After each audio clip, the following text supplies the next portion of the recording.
This is how you'll significantly improve your mental health within a matter of weeks.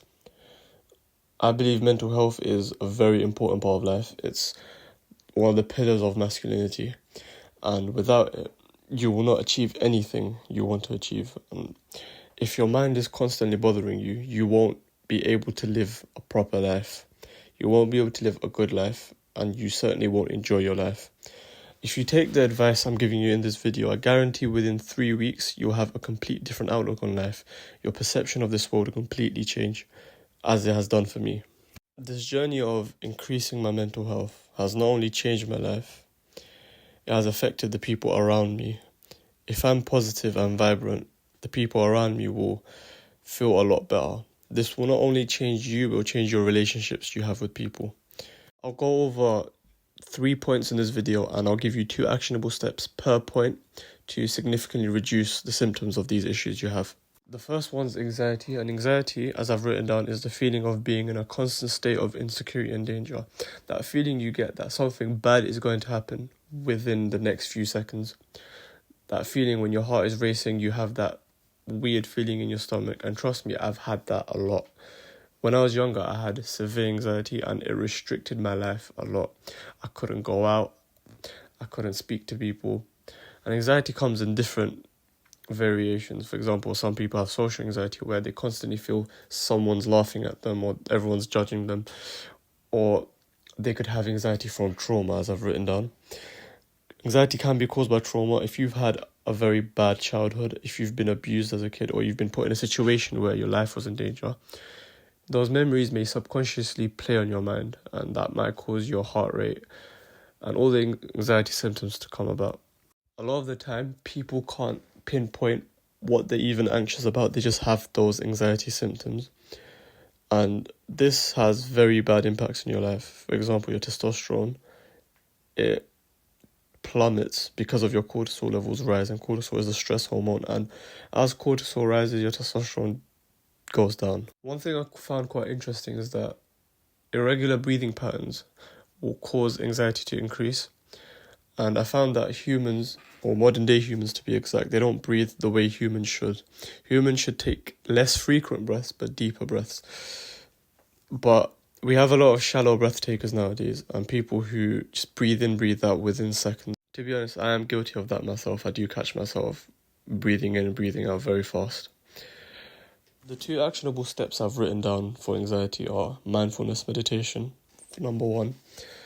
I've covered mindfulness further down the video to do with concentration, but for anxiety, when you're mindful, when you meditate, you become more mindful, you become aware of your surroundings, you start to see things differently. You'll start to make better decisions, you'll start to realize that whatever you're anxious about is probably exaggerated, or it's not even there to begin with. I'd recommend 10 minutes a day. It might not seem like a lot, but trust me, it builds up. And within 2 weeks, you'll see a significant difference in your anxiety. And I've discussed breathing. I'd recommend the double breathing technique to regulate your breathing patterns. This will help you maintain your breathing levels, and your cortisol will not spike as much as it normally does, causing your anxiety to decrease. Depression is the feeling of helplessness and sadness constantly.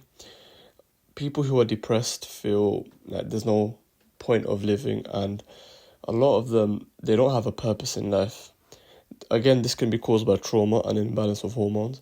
Trauma, if you've experienced certain things in your earlier life, it may affect you today. And an imbalance of hormones, I'm not going to get into it because it's quite scientific, and I'm sure you're not here for the science, but you need to regulate your hormones.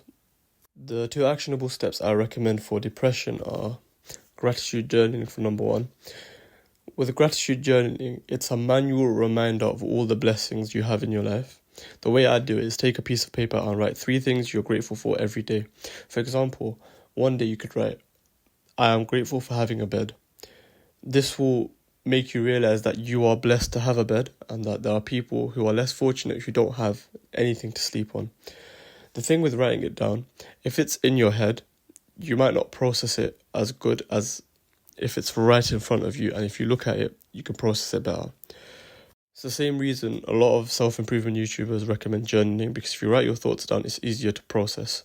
This last actionable step might annoy a lot of people. but it's the truth, so I'm going to say it regardless. A lot of people classify themselves as depressed because they're not achieving things in life, they're not getting anywhere. So they feel like there's no point of living because their life is stagnant. If you fall into this bracket, I'd recommend you set yourself daily and weekly goals and achieve them. And trust me, the satisfaction you'll get is, I can't name anything more satisfying. Once you start achieving, you'll feel like you have a purpose in life and you'll start to enjoy life. Fair enough if you have medically diagnosed depression, but other than that, if you feel like your life is stagnant and that's the reason you don't want to live, then start to set goals and achieve them. This last one is very unique to me because anxiety and depression, it's always been around, it's always been there. Yeah, granted that it's increased significantly over the years, but this specific one is skyrocketed within the past 5 years, and it's poor concentration and mindlessness.